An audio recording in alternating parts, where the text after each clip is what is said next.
My wife and I have been married for over 2 decades, and what she told me at the beginning of our marriage was both genius and biblical. Cindy said to me these words: I will never complain or fight you on the amount of time you spend in the Word and in prayer. Because when you pray and read the Bible, you are a better husband, a better father, a better pastor, and a better man.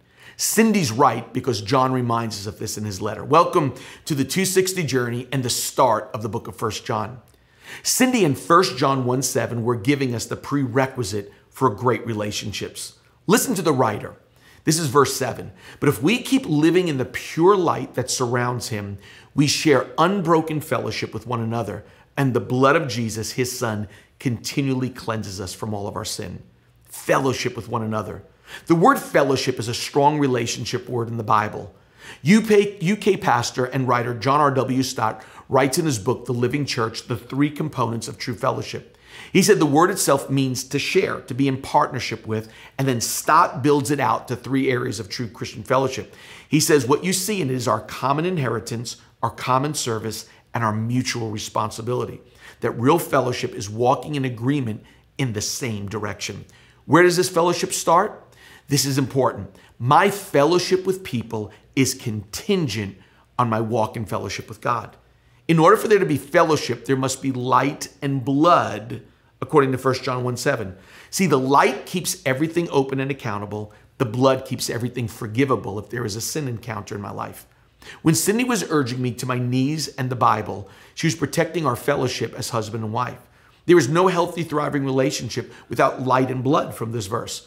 Light and blood is what's needed to deal with sin, because sin is the corrupter of all relationships, starting with the most important one, your relationship with God. Why is sin damaging to all relationships? Because the essence of sin is selfishness. It's always me and mine first, where God, who is without sin, thinks of you and me first. Sin alters all relationships. In his book, Why Prayers Are Unanswered, John Lavender retells a story about Norman Vincent Peale. When Peale was a boy, he found a big black cigar, slipped into an alley, and lit it up. It didn't taste very good, but it made him feel very grown up until he saw his father coming. Quickly, he put the cigar behind his back and tried to be casual.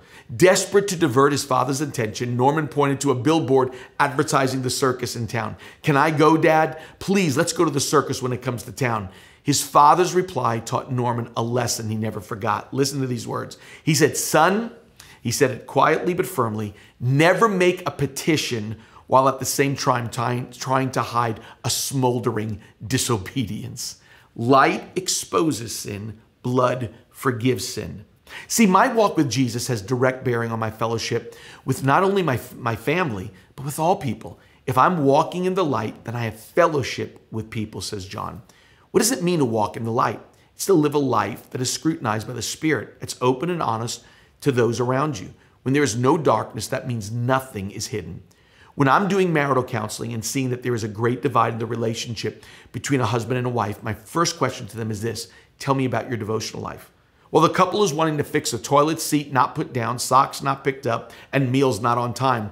The real issue is light and blood from 1 John 1:7. Inevitably, I hear from them both that their time in the Word and prayer is non-existent, and so then becomes their relationship with each other. See, fellowship with one another is contingent on light that exposes our life and blood which forgives whatever is exposed.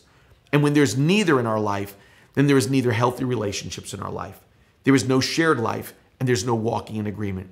If we walk in the light as he is himself is in the light, then we have fellowship one with another. Sin corrupts relationships. Why?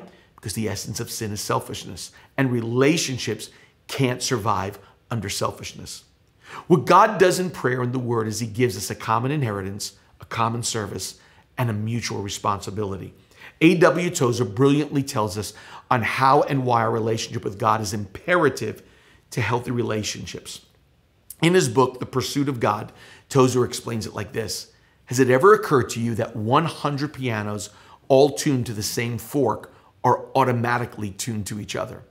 They're of one accord by being tuned not to each other, but to another standard, which each one must individually bow. So 100 worshipers met together, each one looking away to Christ, are in a heart nearer to each other than they could possibly be, where they to become unity conscious and turn their eyes away from God to strive for closer fellowship. See, when we walk with God, we walk successfully with each other because we are tuning our lives to Him. Thanks for joining the 260 Journey.